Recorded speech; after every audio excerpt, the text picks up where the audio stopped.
Urgent. A patient in the intensive care unit has entered a hypermetabolic storm. Their heart rate has accelerated to a critical threshold, driven by the presence of a microscopic trace element currently being analyzed in a pathology laboratory. The biological systems managing this element originated in ancient marine environments, where primitive algae absorbed iodide to neutralize toxic oxygen byproducts. In these early organisms, it functioned as a simple cellular fire extinguisher.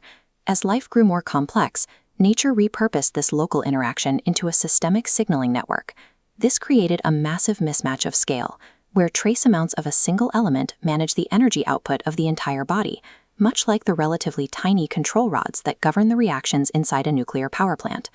Mapping this master metabolic toggle requires a look at its molecular foundation, its high-stakes homeostatic network, and the analytical artifacts that can mislead a diagnosis. We are exploring the biological version of those control rods, an element that defines the pace of human life. Iodine is a heavy, massive halogen, categorized in chemistry as a soft Lewis base. Its outer electrons are loosely held in a large, shifting cloud, making the atom highly chemically sticky. The body uses this stickiness to construct thyroid hormones, linking heavy atoms to a tyrosine ring. This changes the molecule's mass and geometry, weighting a scaffold for a specialized function. This shape allows the hormone to nest into deep cellular receptors, physically altering gene transcription. The DNA responds by upregulating the synthesis of uncoupling proteins in the mitochondria.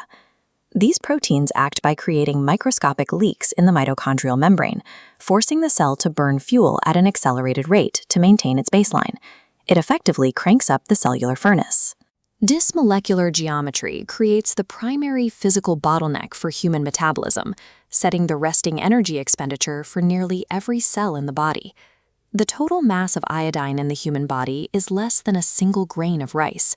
Because the kidneys act as a constant clearance valve with no mechanism to conserve the element, this tiny inventory is continuously flushed away through the urine.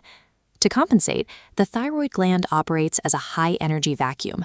It uses sodium iodide symphoirs to drag iodine into cells against a 100-fold concentration gradient, building a reservoir of pre-formed hormones to buffer against dietary shortages. If this vacuum cannot find iodine, the thyroid undergoes cellular replication and physical expansion in a desperate attempt to catch passing atoms from the blood. This visible enlargement is known as an endemic goiter.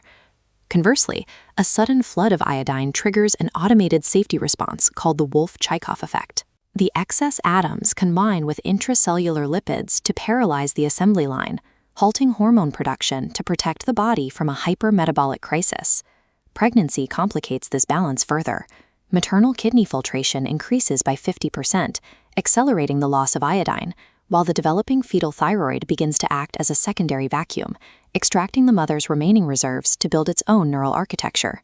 Human iodine regulation is a continuous battle against entropy, requiring the body to adapt to shifting biological and environmental demands. Clinical pathologists navigate this architecture using diagnostic algorithms, comparing central signaling hormones like TSH against active hormone levels to determine a patient's true metabolic state. Measuring these trace amounts requires the most precise methodology available, inductively coupled plasma mass spectrometry. The machine vaporizes the sample in an argon plasma field burning at 8,000 Kelvin. This destroys all organic bonds, allowing a magnetic field to isolate and count individual iodine atoms based on their mass-to-charge ratio. Despite this precision, the process is vulnerable to pre-analytical error. The most common laboratory hazard is known as the betadine disaster. Swabbing a patient's arm with topical povidone iodine before a blood draw can contaminate the sample. This can falsely elevate the measured iodine concentration by 10,000-fold, creating a report that indicates a toxic state that does not exist in the patient. Laboratories use delta checks to identify these errors, automatically halting any report that shows a physiological shift of 30% or more within a short window for manual review by a pathologist. Another illusion occurs when immune system antibodies latch onto TSH molecules, forming giant clusters called macro-TSH. These complexes physically jam the automated machinery, leading to a false diagnosis of severe hypothyroidism in a patient whose active hormone levels are normal. A pathologist's role is to interrogate this data, defending the patient against analytical artifacts and phantom diseases. The thyroid's aggressive vacuum is a critical vulnerability during nuclear fallout events involving radioactive iodine-131. Because the gland cannot distinguish between isotopes, it pulls the radiation directly into its tissue. The medical defense is to exploit the body's hoarding instinct by administering a high dose of stable potassium iodide. This dose intentionally triggers the Wolff-Chaikoff block while saturating the cellular pumps. By occupying every available transport site with stable iodine, the radioactive isotopes cannot be absorbed and are eventually cleared by the kidneys. Effective diagnostic stewardship means reserving these mass scans for suspected toxic ingestions or industrial monitoring rather than routine screening.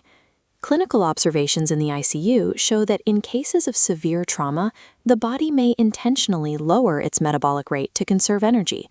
This raises a question. Is the medical urge to correct these lab numbers an attempt to override an ancient biological hibernation protocol? Iodine is more than a nutrient. It is a dynamic network that forces us to respect the biological limits and wisdom of human architecture.